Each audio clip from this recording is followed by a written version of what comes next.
Welcome to the Leadership Wellness Circle podcast, a curated space for powerhouse women leaders, founders, and executives who are done choosing between their ambition and their well-being. I'm your host, Maven Myra Shaw, leadership strategist, confidence cultivator, and for over a decade, a guide helping women leaders create a better work-life integration. Whether you're tuning in between board meetings, headed to connect with family or friends, or taking that well-deserved break, this is your space and your reminder that you can lead well and live well. Ready to bust a move? Let's bam. I know as a mom, we all kind of deal with this mom guilt of, will my child be okay because I missed the practice or I missed the game, whatever that looks like.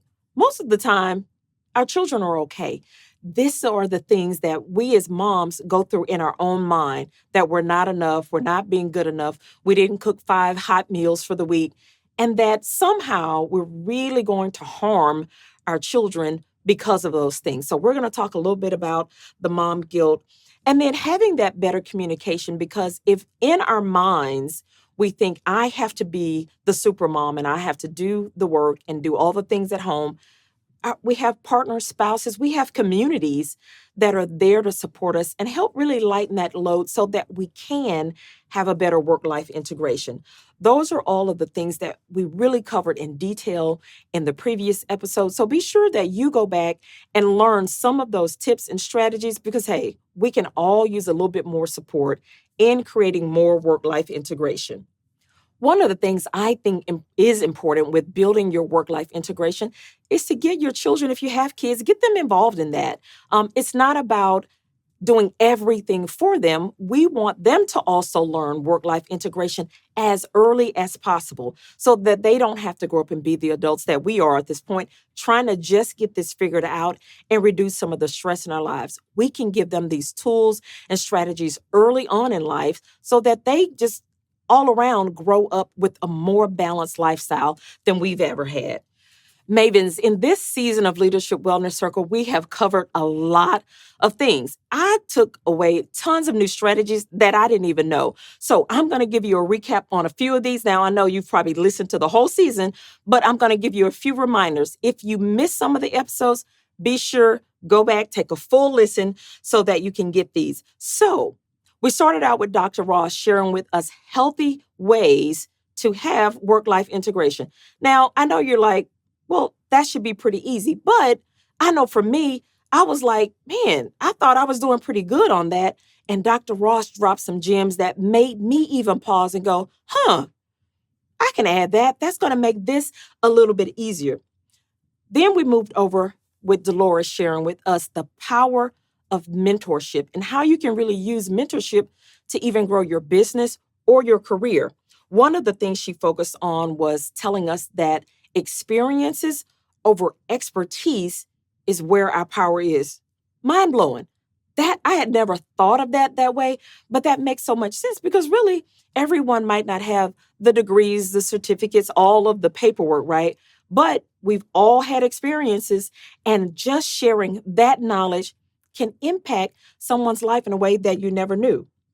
Allison really gave us the goods on cultivating leadership confidence and how we sometimes self-sabotage or decrease our value simply by the things we're saying about ourselves. Now, that's one thing to say those things about yourself in your own head, but when they start to come out verbally or you're writing them, that's something that I want you to just take a look at, be mindful, and then do the work to say, I am valuable. I have great knowledge.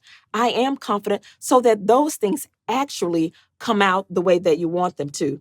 Now, my girl LaShasta, she gave us all the truth about how do we sleep and rest. I know we think if I just get some sleep or if I catch up on sleep, I'm going to be good. But the power of getting rest. She shared how sleep windows can actually help us improve our sleep hygiene. And listen, I am all about that because she shared about the power of a nap, and I'm a nap girl at this point. I embrace a good nap. I go hard when I need to, but a good nap is life. And then we ended the season talking with Tracy about work-life integration, and she shared some really authentic stories about some painful parts of her journey, but yet she's overcome them. She's learned how to better integrate all the things she needs. And here's what I want you to know, Maven. No matter the woman that you see, we all have struggles, journeys, barriers that we're having to overcome. Doesn't mean we're perfect, but what we're not doing is we're not quitting. We're going to continue to do the work that we need to do because, as you always hear me say, the work is not skippable. If you're thinking, I need this, but I don't know where to start, the Leadership Wellness Circle membership has open enrollment in October and November for women just like you, ready to stop choosing between success and their well-being. This is your invitation to finally lead well and live well. Details at leadershipwellnesscircle.com.